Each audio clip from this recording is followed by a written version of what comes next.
Olá, meus amigos do Adventismo Vivo, sejam muito bem-vindos a mais um estudo da Bíblia por meio da lição da Escola Sabatina. Neste trimestre, o nosso tema de estudos é Metanoia, bem-vindo à renovação de sua mente, e chegamos agora ao estudo de número 2, que tem como título Restaurado por completo. E nós vamos estudar a história de Elias, conforme relatado no primeiro livro de Reis, no capítulo 19. Antes, porém, de entrar no tema da lição, quero falar algumas coisas com vocês. Em primeiro lugar, agradecer tantas palavras de apoio, palavras de afirmação que vocês deixaram nos comentários do vídeo anterior. Muitas pessoas falando que apreciam o trabalho, que o vídeo da lição é útil, que foi importante para o desenvolvimento da lição na classe. E nós ficamos muito animados e gratos quando ouvimos palavras desse tipo. Agora sim, nós vamos para o estudo da lição. E você precisa encarar a lição já sabendo qual é o tema principal, já sabendo qual é o assunto de que trata a lição. E o assunto de que trata a lição é a depressão. Como nós vamos enxergar a depressão como distúrbio mental à luz da Bíblia, à luz da revelação de Deus, e esse assunto da depressão será tratado a partir da vida de Elias, conforme o texto-chave aqui da lição, que é 1 Reis, capítulo 19. Então, vamos ver como podemos estruturar o nosso estudo. Me acompanhe aqui na tela. Eu dividi esse estudo em 3 tópicos: introdução, análise do texto bíblico e, por fim, uma conclusão. E essa conclusão vai ser respondendo à pergunta: por que Deus permite a depressão e outros sofrimentos a seus servos fiéis? Então, esses são os pontos que nós vamos abordar. Vamos ampliar aqui essa introdução. Em primeiro lugar, por que nós vamos falar de depressão? Isso é relevante para um cristão? Sim, é relevante. Veja só, 4,4% da população mundial tem depressão. Isso significa que certamente você conhece alguém com depressão. Então é muito provável que ou você tenha depressão, ou um familiar seu, um amigo ou colega, ou um membro da igreja, porque são quase 5% da população mundial. De cada 100 pessoas, 5 delas ou 4 delas têm depressão. Então, é muito fácil haver alguém desse tipo no nosso círculo de convivência. Mas não é só isso. Veja essa outra informação aqui. O Brasil possui um percentual de pessoas com essa doença superior à média mundial. 5,8% da população brasileira tem depressão. E o cenário é que esse quadro fique ainda pior. O Ministério da Saúde estima que nos próximos anos, 15,5% da população brasileira sofrerá depressão ao menos uma vez ao longo da vida.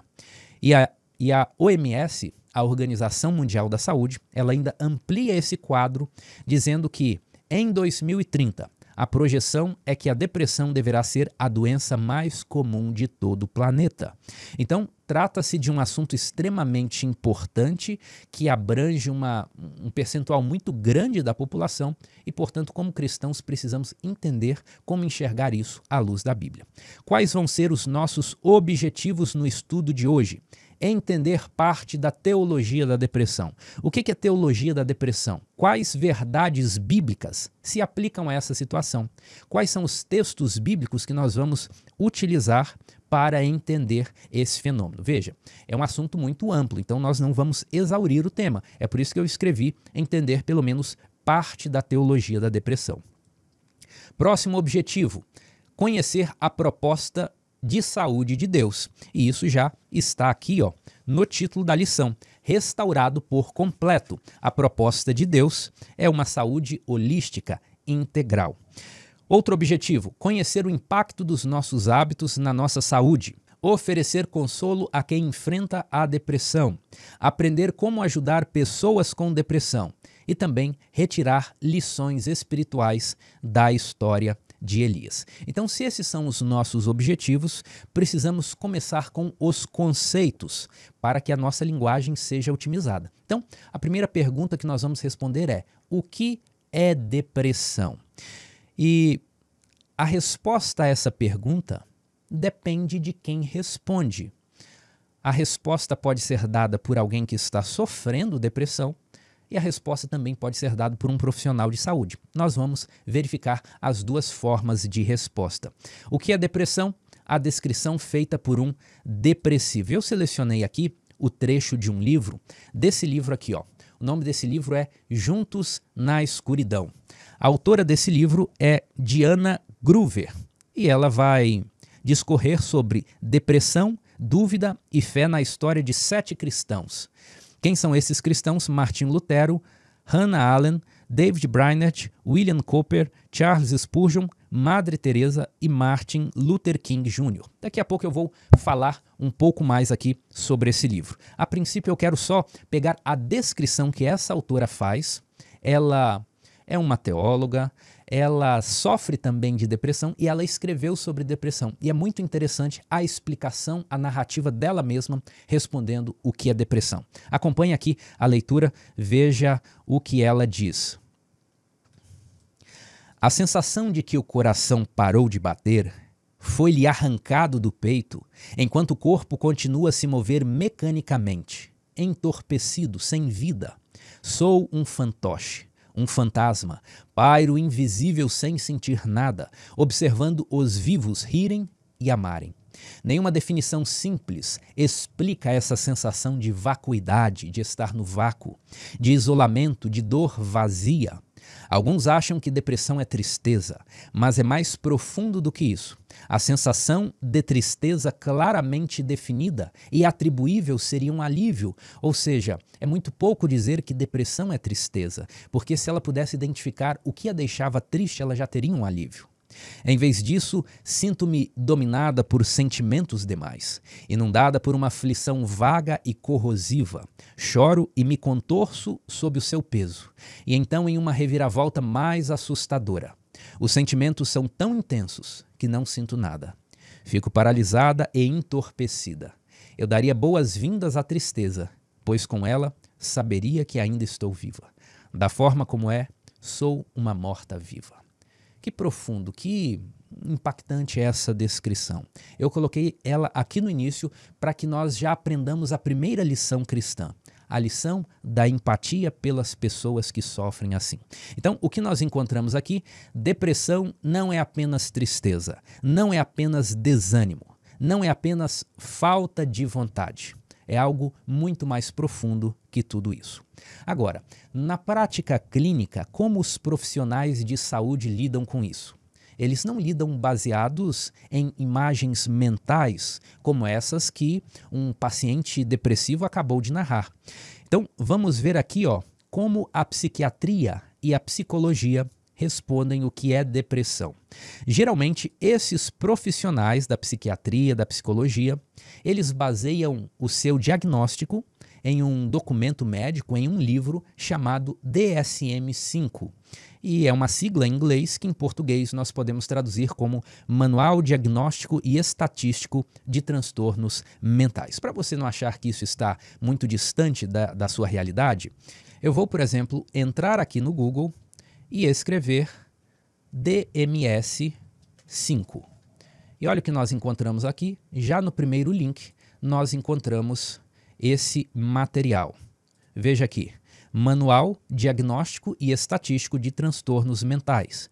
E é uma obra da Associação Americana de Psiquiatria. Se nós avançarmos aqui, eu já verifiquei a página anteriormente, se nós avançarmos aqui para a página 160, nós vamos encontrar exatamente o nosso assunto aqui, transtorno depressivo maior. Para facilitar, eu copiei essas informações aqui para o nosso mapa mental. E nós vamos ler então como se dá o diagnóstico de depressão pelos psiquiatras e psicólogos. Segundo essa literatura técnica, DMS-5, os critérios diagnósticos são o seguinte: 5 ou mais dos seguintes sintomas estiverem presentes durante o mesmo período de 2 semanas e representam uma mudança em relação ao funcionamento anterior. Pelo menos um dos sintomas é humor deprimido ou perda de interesse ou prazer. Então, para que uma pessoa seja considerada com depressão, ela precisa apresentar 5 sintomas durante pelo menos 2 semanas e os sintomas são os seguintes: humor deprimido na maior parte do dia, quase todos os dias, conforme indicado por relato subjetivo, por exemplo, sente-se triste, vazio, sem esperança, ou por observação feita por outras pessoas, por exemplo, parece choroso. Número 2, acentuada diminuição do interesse ou prazer em todas ou quase todas as atividades na maior parte do dia, quase todos os dias. Número 3, perda ou ganho significativo de peso sem estar fazendo dieta, por exemplo, uma alteração de mais de 5% do peso corporal em um mês, ou redução do aumento do apetite quase todos os dias. Número 4, insônia ou hipersônia quase todos os dias. Número 5, agitação ou retardo psicomotor quase todos os dias. A pessoa fica muito agitada nos seus movimentos ou mesmo muito lenta nos seus movimentos. Número 7, fadiga ou perda de energia quase todos os dias. 7, sentimentos de inutilidade ou culpa excessiva ou inapropriada que podem ser delirantes quase todos os dias. Número 8, capacidade diminuída para pensar ou se concentrar, ou indecisão, quase todos os dias, pensamentos recorrentes de morte, não somente do medo de morrer, ideação suicida recorrente, sem um plano específico, uma tentativa de suicídio ou plano específico para cometer suicídio. Então, se pelo menos 5 desses sintomas estiverem presentes durante o mesmo período de 2 semanas e pelo menos um desses sintomas for humor deprimido ou perda de interesse ou prazer, clinicamente se diz que a pessoa está com depressão. Claro, quem poderá fazer esse diagnóstico é o profissional habilitado. Então, aqui nós já sabemos exatamente do que estamos falando, do que significa depressão. Agora, é conveniente nós abordarmos um outro tópico que sempre aparece no meio cristão quando estamos falando desse assunto. E é aquela frase tão conhecida que diz assim: depressão é falta de Deus. Será mesmo que depressão é falta de Deus? Vamos analisar isso aqui. E a primeira coisa que nós precisamos entender é o que significa falta de Deus. Então, eu anotei aqui algumas hipóteses do que seria essa falta de Deus. O que é falta de Deus? Não crê em Deus ou não segue uma religião, seria o caso dos ateus ou dos agnósticos. Falta de Deus seria falta de oração, leitura da Bíblia, participação nos cultos. Falta de Deus também poderia ser ausência da confiança em Deus. Falta de Deus também poderia ser uma vida de desobediência, de apostasia, de rebelião, ou seja, uma vida de pecados. Bem, agora que a gente já sabe quais são as possibilidades do que é falta de Deus nessa expressão, nós precisamos responder à pergunta: a depressão é falta de Deus? E veja aqui que eu escrevi sim e não. A resposta depende exatamente do que você estiver falando. Vamos começar pelo não. Depressão é falta de Deus? Não. Por quê? Porque se depressão fosse falta de Deus, todo ateu, agnóstico, todo crente frio e apóstata seriam depressivos. E a nossa experiência prática mostra que isso não é verdade. O ateu, o agnóstico, aquele que é um crente frio, um crente apostatado, eles podem até não ter a paz que excede todo o entendimento, mas a maioria deles não é depressiva. A experiência prática de qualquer pessoa mostra isso. Em segundo lugar, depressão é falta de Deus? Não. Por quê? Porque muitos cristãos fiéis, mesmo em situações em que eles estavam arriscando a vida em missão, tiveram depressão. Vamos ver alguns exemplos disso? Aqui eu listei 3 exemplos: Martinho Lutero, David Brainerd e Elias, que é o personagem de estudo da nossa lição aqui. Lutero teve depressão? Sim, você não sabia?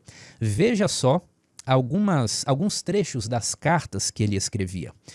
Escrevendo para Felipe Melanchthon, em 12 de maio de 1521, Lutero relata o seguinte: não dormi a noite toda e ainda não tenho paz. Por favor, ore por mim, pois essa doença vai se tornar insuportável se continuar como começou. Essa doença a que ele se referia era o seu estado mental depressivo. Ele até mesmo usou um termo em alemão, eu não vou saber pronunciá-lo aqui, para descrever esse estado de constante tristeza e aflição que ele vivia. Meses depois, ele escreveu outra carta para um amigo seu, dizendo assim: estou ficando lerdo, sem energia e frio em espírito, e me sinto miserável. Lutero enfrentou fortemente esse problema da depressão durante muito tempo de sua vida. Outro personagem também que passou pelo mesmo fenômeno foi David Brainerd. Eu gosto demais da história de David Brainerd. Ele era um jovem de 20 e poucos anos, 21, 22 anos, que decidiu abandonar a sua vida e se dedicar a ser um missionário aos índios lá dos Estados Unidos. Então, a história de David Brainerd, ela se passa no século XVIII, cerca ali de 100 anos antes do movimento adventista. Então veja, David Brainerd, ele renuncia à sua possibilidade de se formar na universidade, ele renuncia à possibilidade de construir patrimônio, ele renuncia à possibilidade de viver perto dos seus amigos, dos seus familiares, ele renuncia a qualquer vida confortável para ir pregar para os índios nas partes intocadas dos Estados Unidos.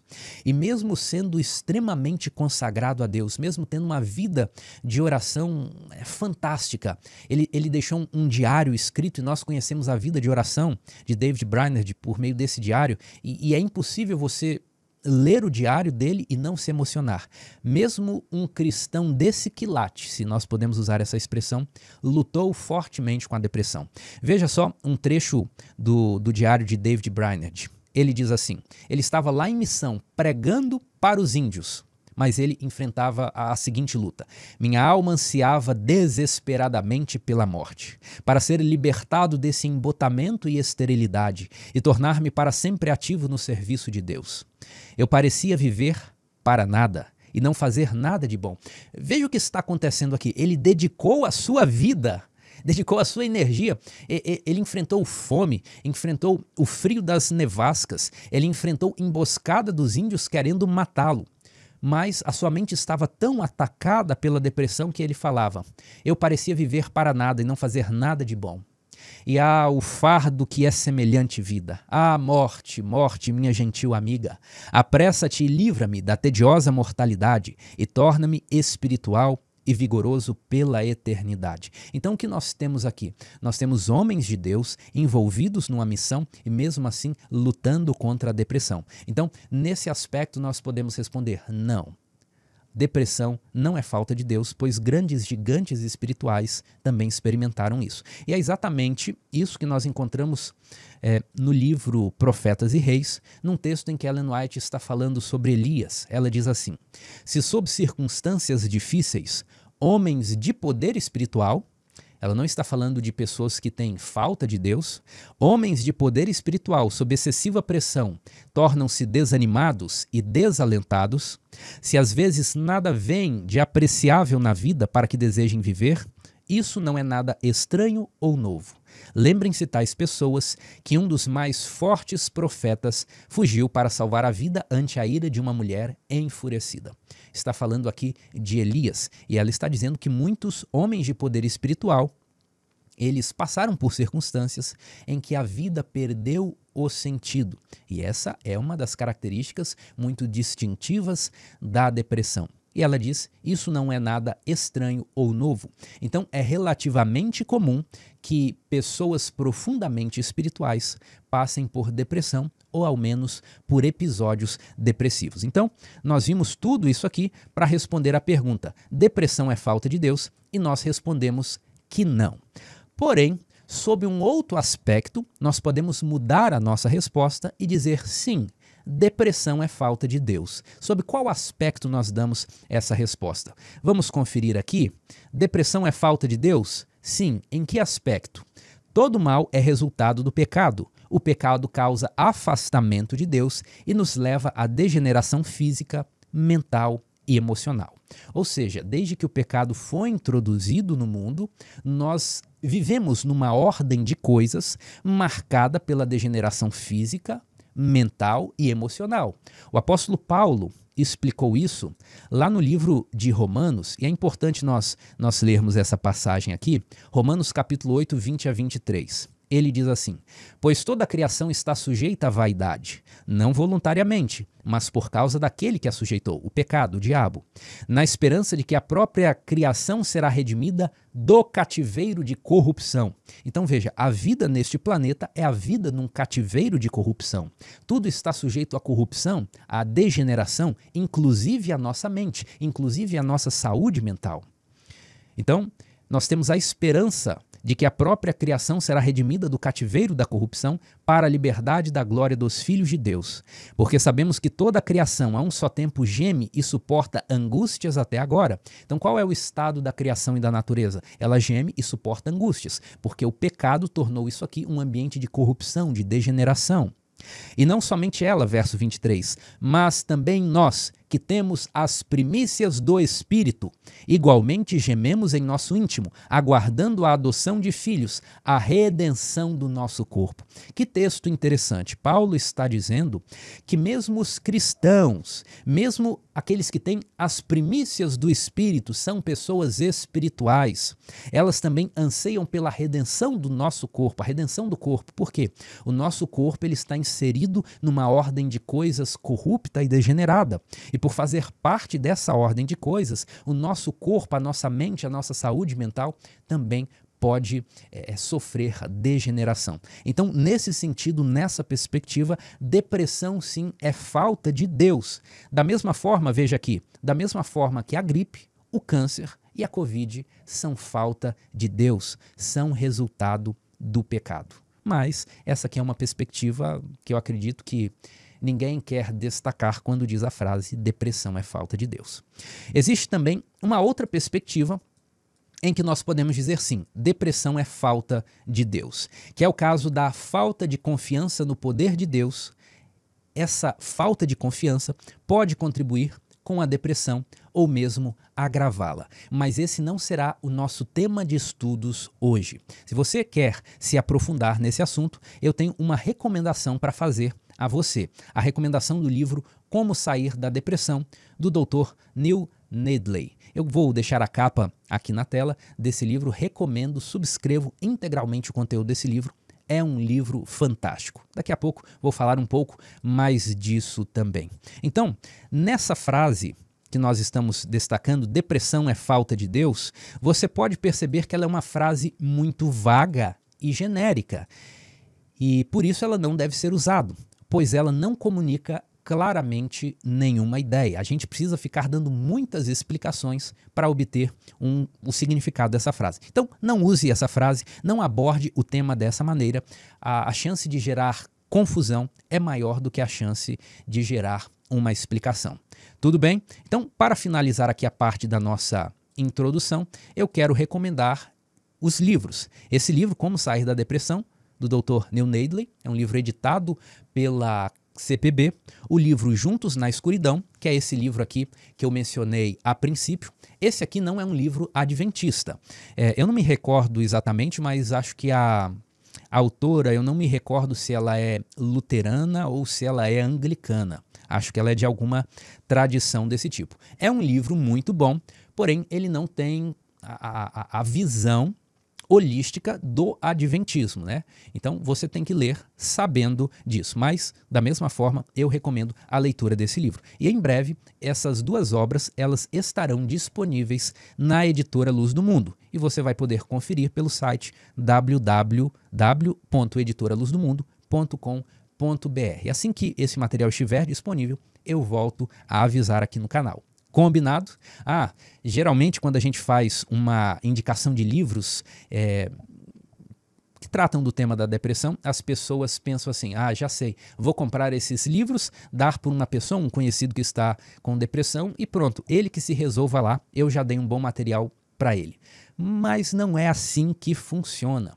As pessoas que estão passando por um processo de depressão, elas estão com a energia baixa, elas estão com a força de vontade diminuída.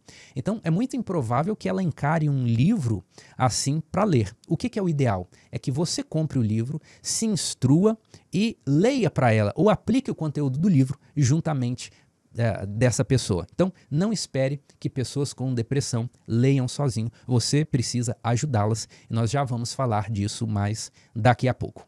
Agora, então, nós vamos partir para a análise do texto bíblico indicado pela lição.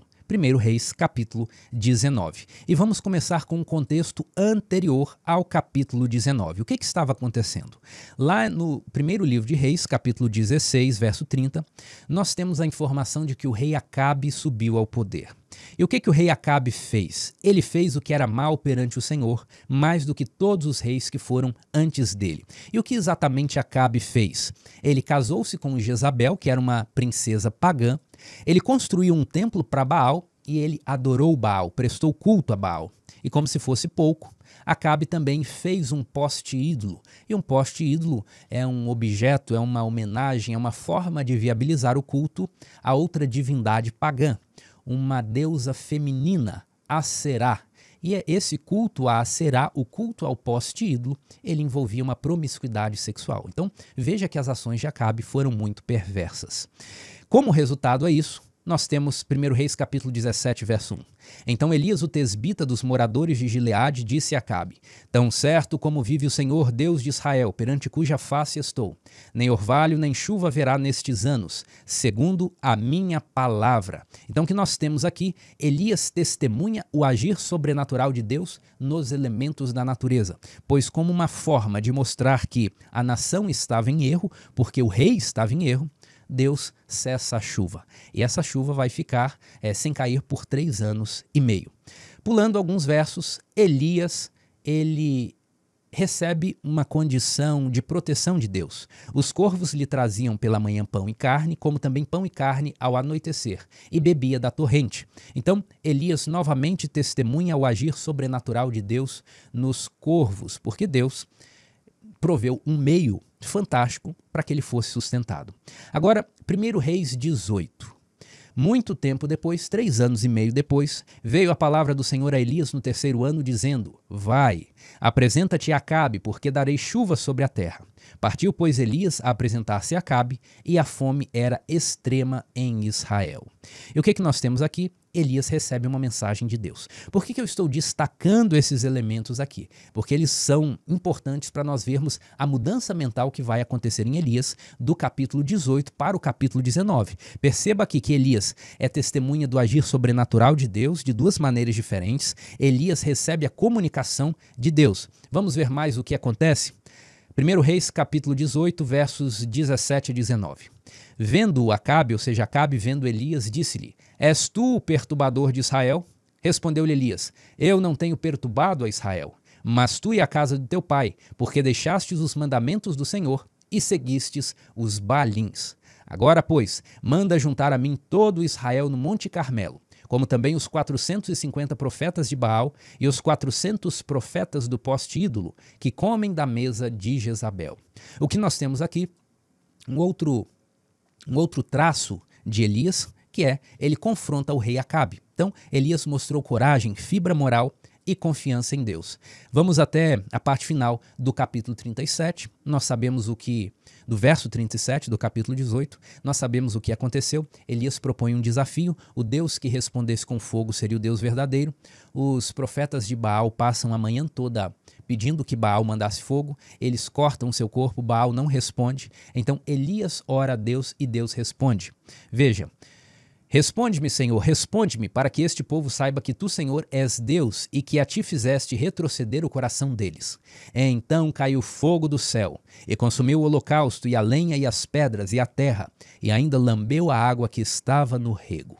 O que nós temos aqui? Elias tem sua oração respondida de forma visível e sobrenatural. Ele pede fogo e o fogo cai do céu e consome tudo que estava no altar.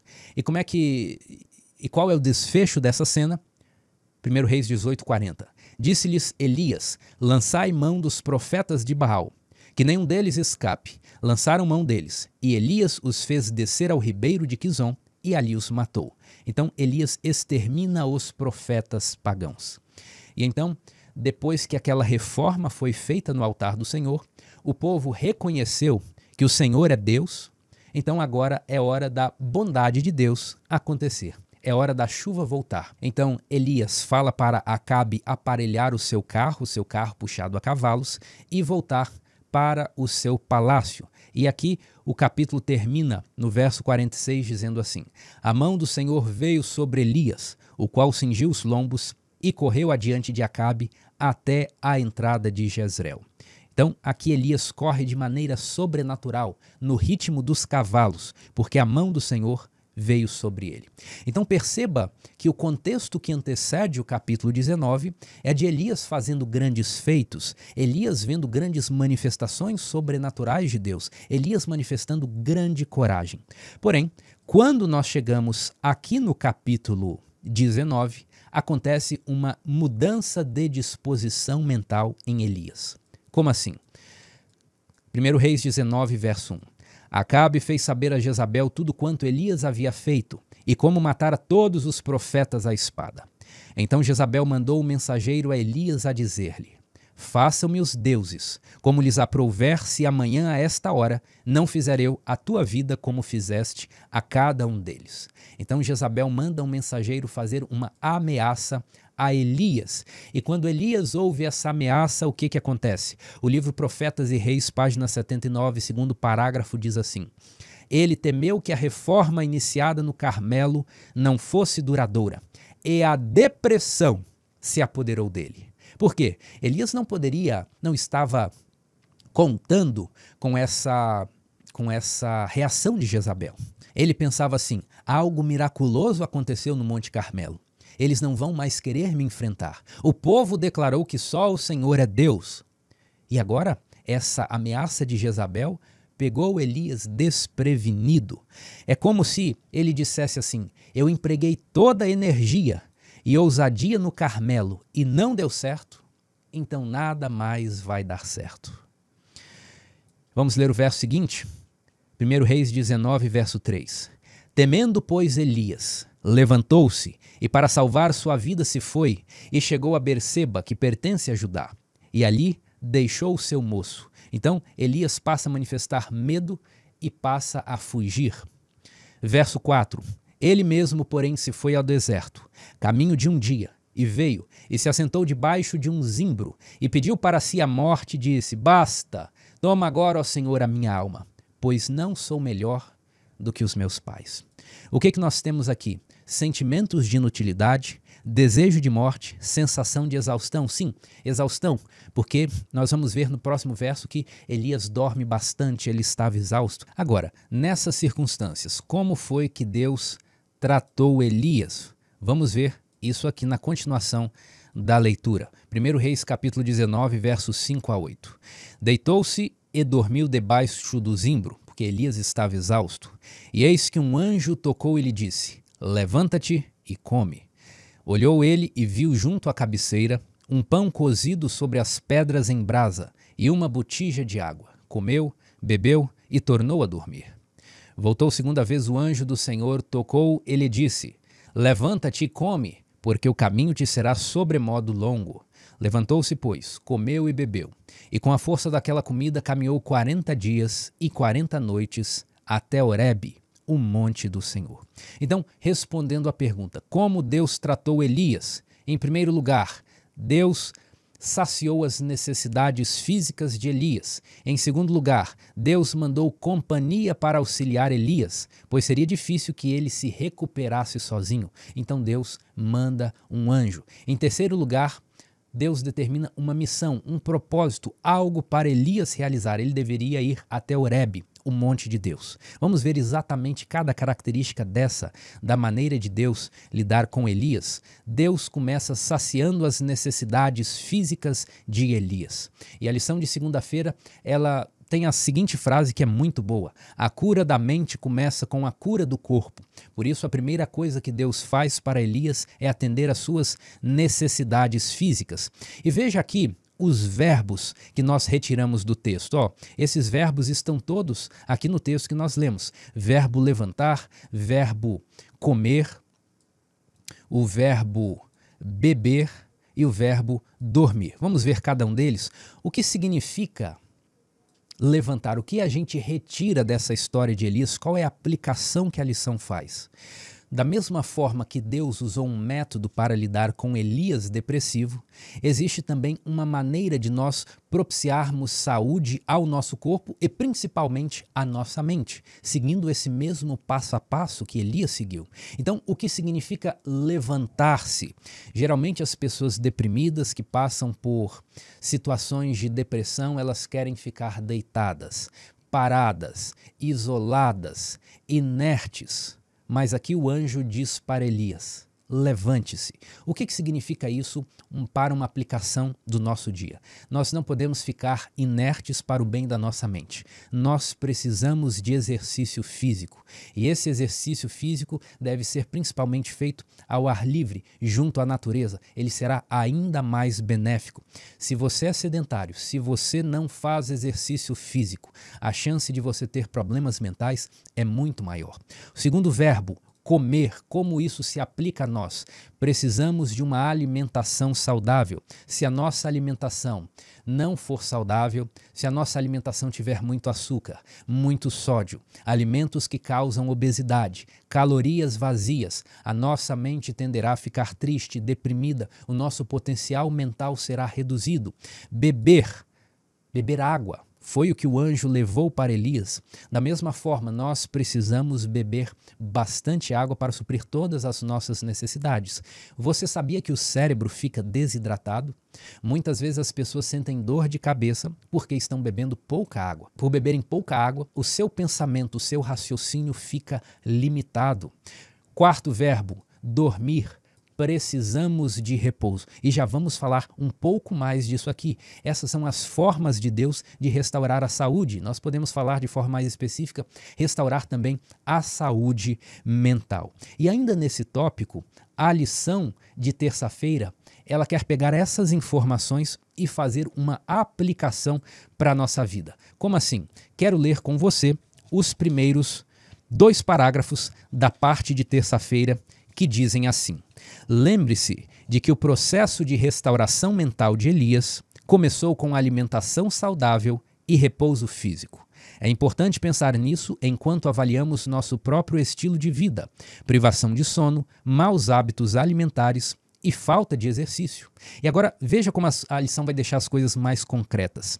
Quando deveríamos estar dormindo, estamos assistindo a vídeos ou acessando redes sociais. É ou não é verdade? Que você deita na sua cama para dormir, mas pega o seu celular e vai ver as redes sociais, vai para o YouTube. É verdade ou não é? Sim, é verdade. Esse é um comportamento generalizado. Durante o dia estamos muito apressados para nos alimentarmos de forma saudável e bebermos água suficiente. Achamos que não temos tempo para dar prioridade à prática regular de exercícios, sol e ar fresco. Quanto mais nossa saúde física enfraquece, mais vulneráveis nos tornamos mental e emocionalmente. Isso aqui eu tenho visto cada vez mais ser verdade. Se você não toma sol, sua capacidade de ser forte emocionalmente é diminuída. Você fica mais triste, você fica mais suscetível, mais irritável. Se você não faz exercício físico, a ansiedade será maior. A falta do cuidado com o corpo vai afetar a mente. É por isso aqui que nós podemos novamente falar nos 8 remédios naturais. Eles são o método que Deus proveu não só para que nós curemos doenças, mas para que nós tenhamos uma vida saudável a ponto de não ficarmos doentes. Já falamos disso na lição da semana passada e temos que repetir. Primeiro deles, a alimentação saudável. Não permita entrar na sua boca um alimento que não seja saudável. Pratique a dieta do Éden, aquela que Deus passou para Adão e Eva, no mundo perfeito, a dieta perfeita. Segundo, ingestão regular de água, já falamos, ar puro. Já comentamos também os exercícios preferencialmente devem ser feitos no ar puro, exposição à luz solar. Isso é muito importante. Nas regiões da Europa, há vários estudos sobre isso, em que a incidência de luz é menor, o número de pessoas depressivas é maior, porque a luz solar está diretamente ligada ao bom funcionamento da mente. Exercício físico. Se você não se exercita fisicamente, a sua mente não se desenvolve tanto quanto poderia. Você fica mais ansioso e mais tendente a ter depressão. Repouso e descanso. Se você fica rodando o celular antes de dormir, o seu ciclo circadiano é alterado, a sua produção de melatonina é alterada. E o seu sono, além de se encurtar, porque você gastou as horas na cama com o celular, ele também fica um sono mais leve e você não consegue acessar o sono mais profundo e ter mais descanso. Consequentemente, no outro dia você acorda cansado, irritado e sem disposição mental. E se você não tem disposição mental, você não vai bem na escola, você não vai bem no trabalho, você vai ler a sua lição, a meditação, a Bíblia e vai ter dificuldade de entender, vai ter dificuldade de se concentrar. Tudo isso porque você não dormiu corretamente, porque você não fez a higiene do sono. Outro remédio natural, temperança, que significa se abster do que faz mal e usar de forma moderada aquilo que é benéfico. E, portanto, oitavo remédio, confiança no poder de Deus. Agora, eu quero pegar esse tópico de terça-feira, dos remédios naturais, e conectá-los com outro tópico que aparece tanto aqui na parte de quarta-feira, que nos pede para ler uma passagem, e também que aparece aqui na pergunta para discussão da parte de sexta-feira.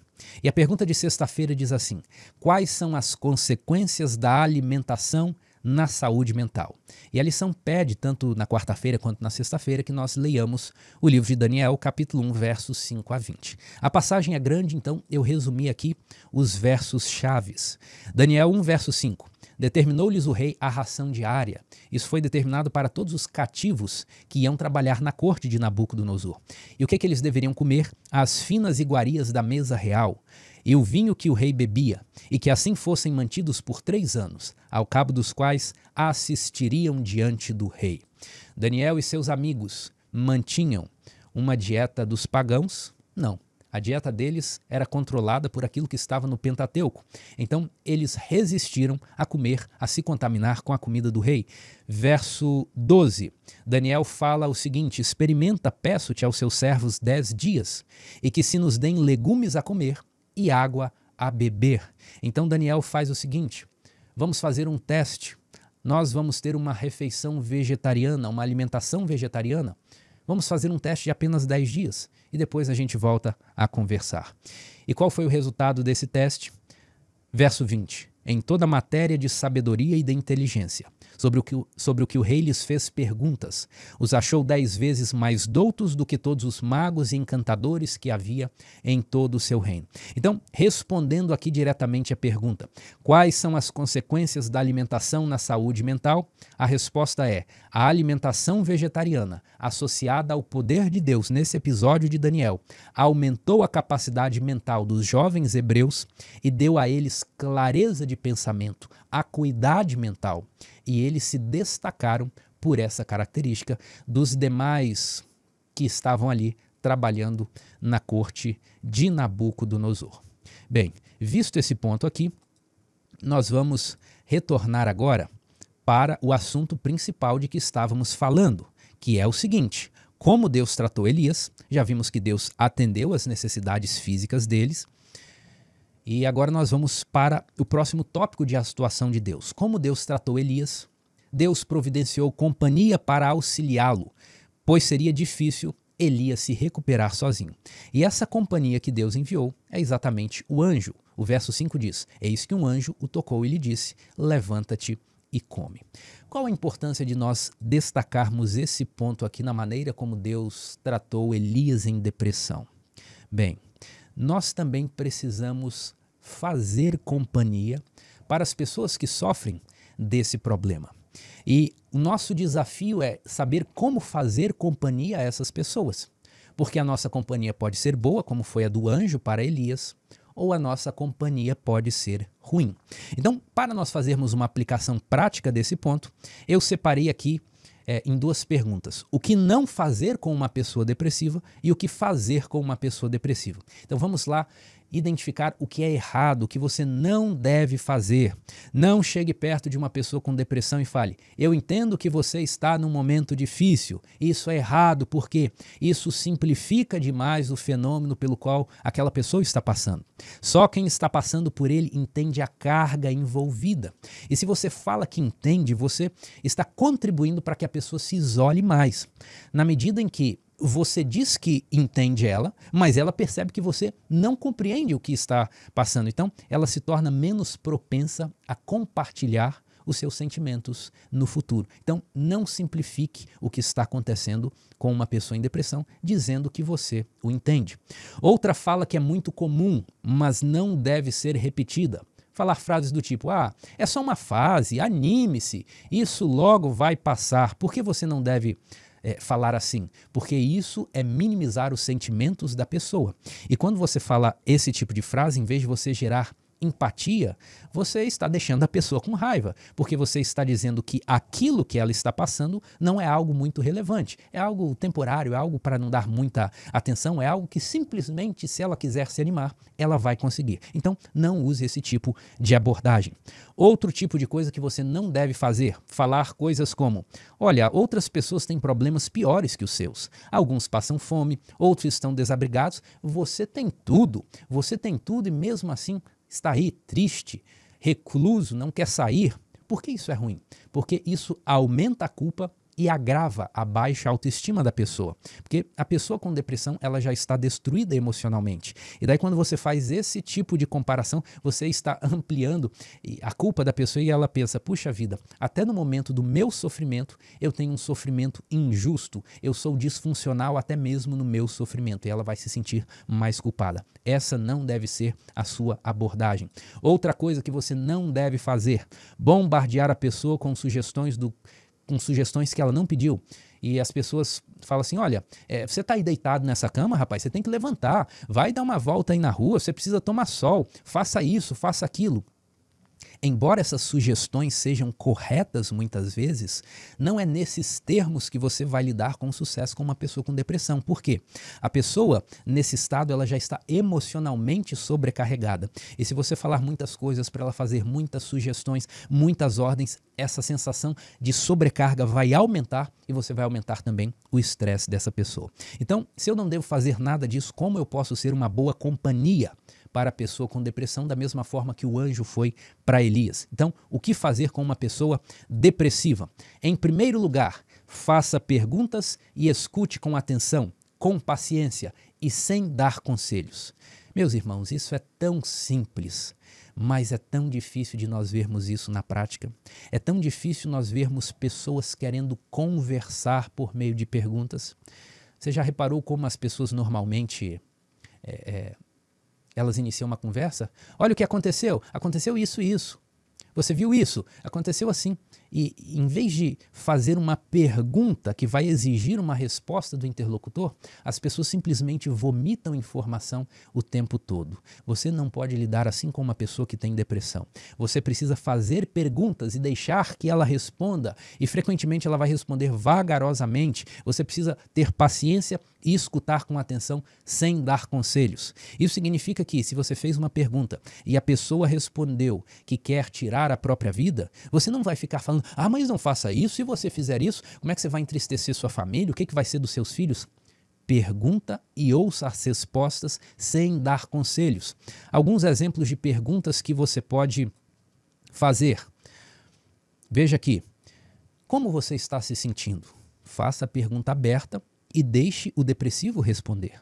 Como tem sido sua rotina ultimamente? Você tem conseguido fazer as coisas que normalmente gosta?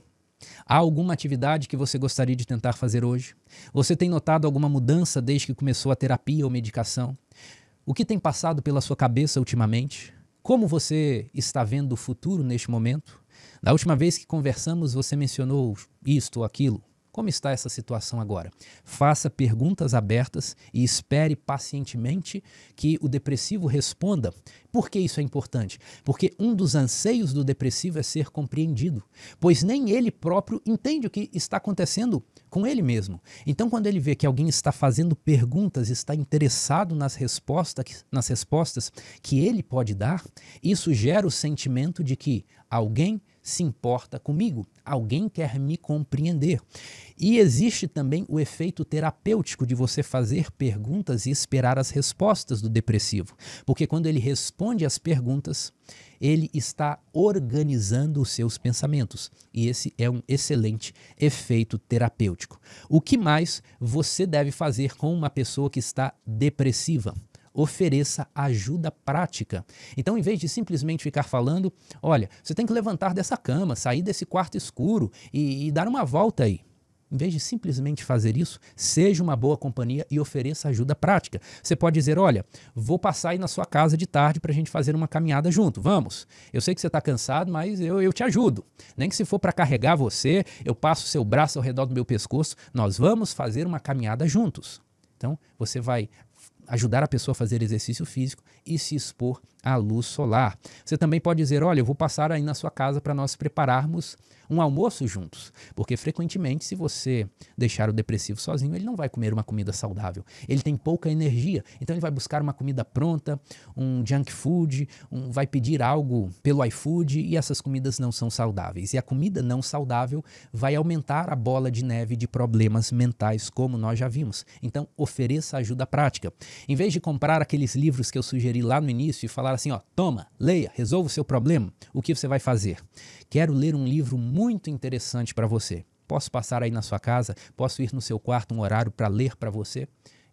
Ofereça ajuda prática. Seja uma boa companhia para o depressivo, assim como o anjo que Deus enviou foi para Elias. Terceiro passo de como você deve tratar com uma pessoa com depressão.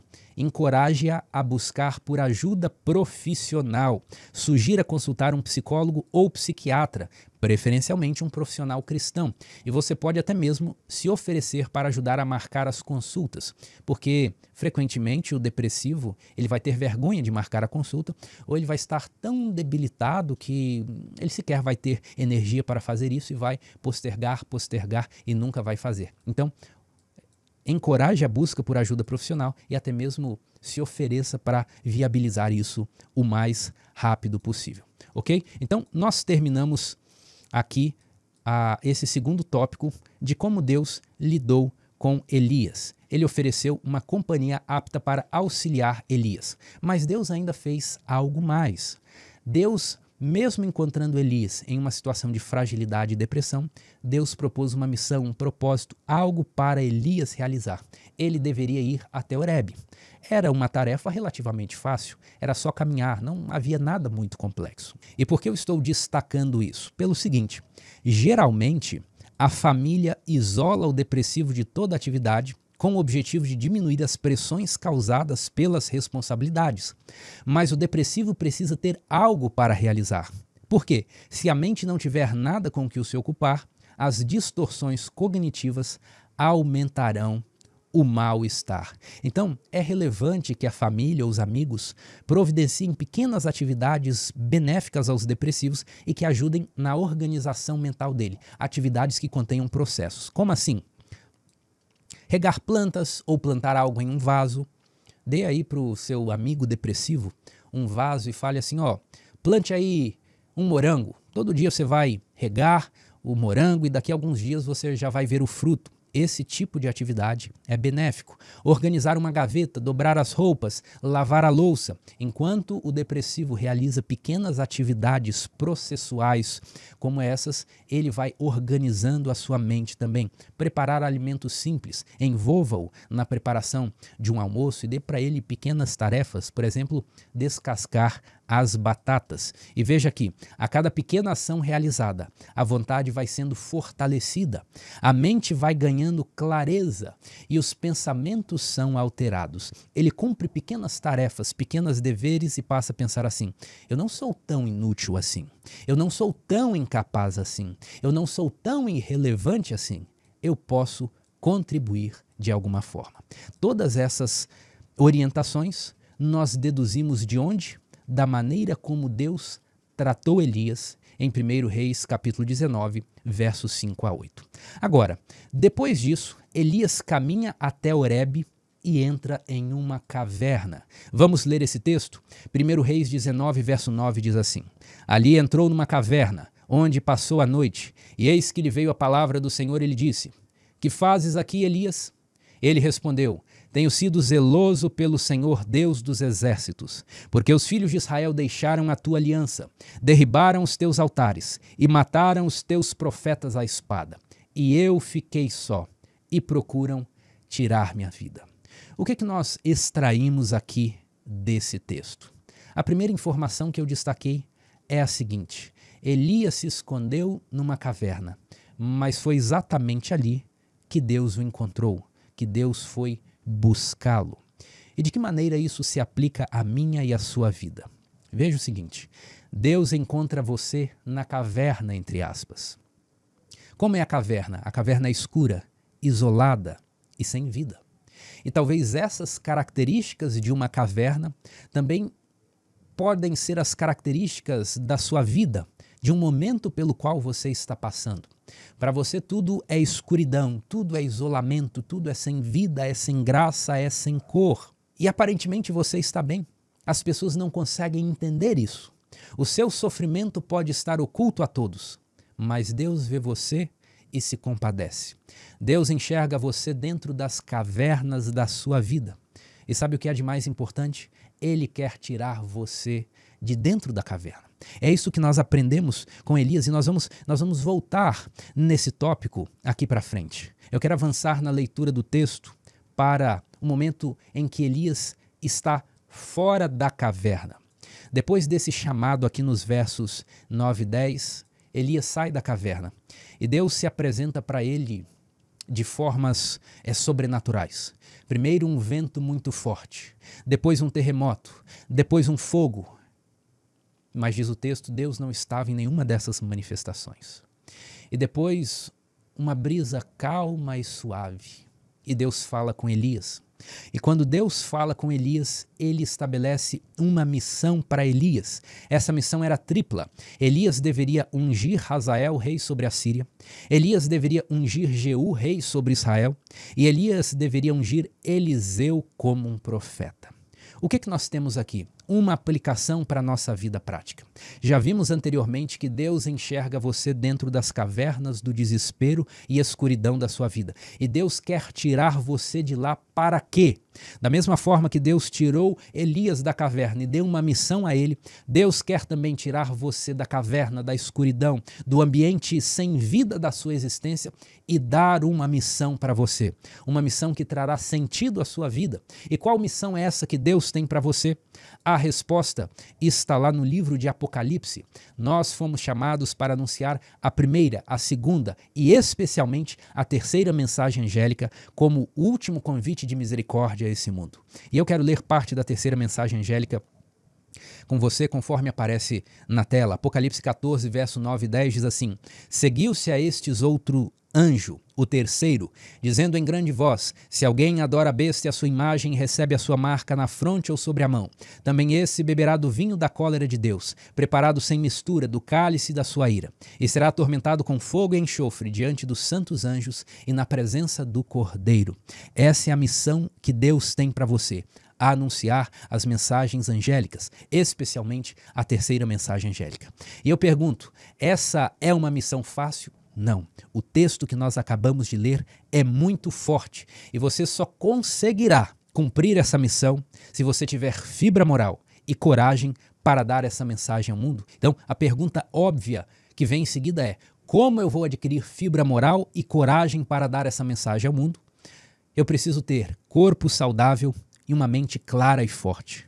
E por que eu preciso de um corpo saudável para cumprir a missão que Deus tem para mim? Porque um corpo enfraquecido tem utilidade limitada. Se você está cansado o tempo todo, você não tem como ir para regiões distantes, você não tem como cumprir uma rotina longa de estudos bíblicos. Vai faltar energia para a pregação, para a disseminação da mensagem. Em segundo lugar, um corpo doente não gera credibilidade. Por isso você precisa cuidar da sua saúde. Por isso você precisa de um corpo saudável. Outro ponto aqui, para cumprir essa missão, você precisa de mente clara e forte. Por quê? Quando nós estivermos dando as últimas mensagens de misericórdia a esse mundo, nós seremos confrontados, perseguidos e zombados. Se a sua mente não estiver bem firmada, você vai se ofender facilmente, vai ficar com medo, vai ficar triste demais e vai desanimar, vai achar que não é para você. Por isso a sua mente precisa estar fortalecida. E como você vai conseguir isso? Com os 8 remédios naturais que nós temos falado aqui todo o vídeo. Então lembre-se, o que nós retiramos da mensagem de Elias? Deus tirou Elias da caverna para dar a ele uma missão. Da mesma forma, Deus quer resgatar você desse estado conturbado da sua mente para dar uma missão muito elevada. você precisa restaurar a sua mente. Você precisa adquirir vigor físico e mental para cumprir esse alto propósito que Deus tem para você. Esse é o objetivo da lição do trimestre, colocar essa verdade diante de você. Agora, para nós terminarmos o nosso estudo, eu queria terminar de uma forma a oferecer consolo para as pessoas que estão enfrentando depressão, para as pessoas que passam por outros distúrbios mentais, por meio da seguinte pergunta: por que Deus permite a depressão e outros sofrimentos aos seus servos fiéis? Por que Deus permitiu que Elias tivesse depressão? Alguns textos aqui para nós lermos. Profetas e Reis, página 85, verso 3. Mas foi quando a esperança se desvanecia e o trabalho de sua vida parecia ameaçado pela derrota, que ele aprendeu uma das mais preciosas lições de sua vida. Na hora de sua maior fraqueza, ele aprendeu a necessidade e a possibilidade de confiar em Deus sob circunstâncias as mais desalentadoras. O que nós retiramos daqui?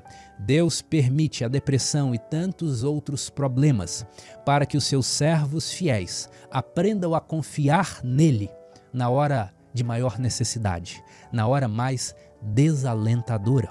E esse padrão está por toda a Bíblia.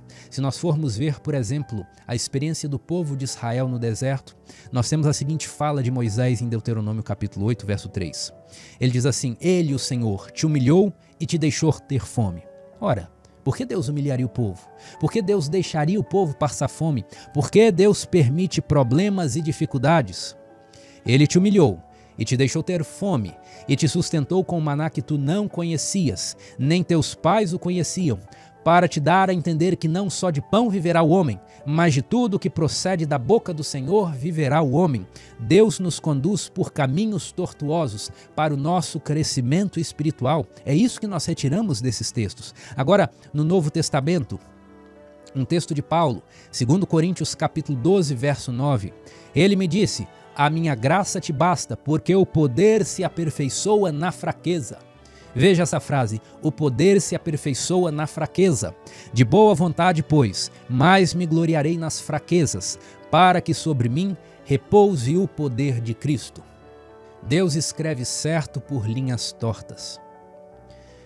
E o problema mental que você enfrenta, a depressão, a ansiedade, o desânimo, pode ser um chamado para que você se desligue das muletas humanas, da confiança na sua própria habilidade e dê um salto de fé, dependendo mais de Deus, confiando mais no poder, no que Ele pode fazer, em vez no que você pode fazer. Eu complementei escrevendo o seguinte: toda confiança no poder, na habilidade e na performance humana precisa ser retirada para que a ação de Deus seja devidamente apreciada. É por isso que muitas vezes Deus nos permite passar por problemas e sofrimentos, para que a nossa fé seja aperfeiçoada no sofrimento, na fraqueza e no momento de tristeza. Portanto, se você passa por essa condição, encare isso também como uma forma de aperfeiçoar o seu caráter. O Senhor te humilhou e te provou para te dar a entender uma verdade superior, de que Cristo é tudo em todos e de que, mediante a fraqueza do instrumento humano, brilha o poder de Deus. Que Deus abençoe a sua vida, que você possa levar essas lições para a sua semana e também levar o que nós discutimos aqui para consolar, para ajudar e para auxiliar as pessoas que sofrem. Deus o abençoe, nos vemos na semana que vem. Até lá.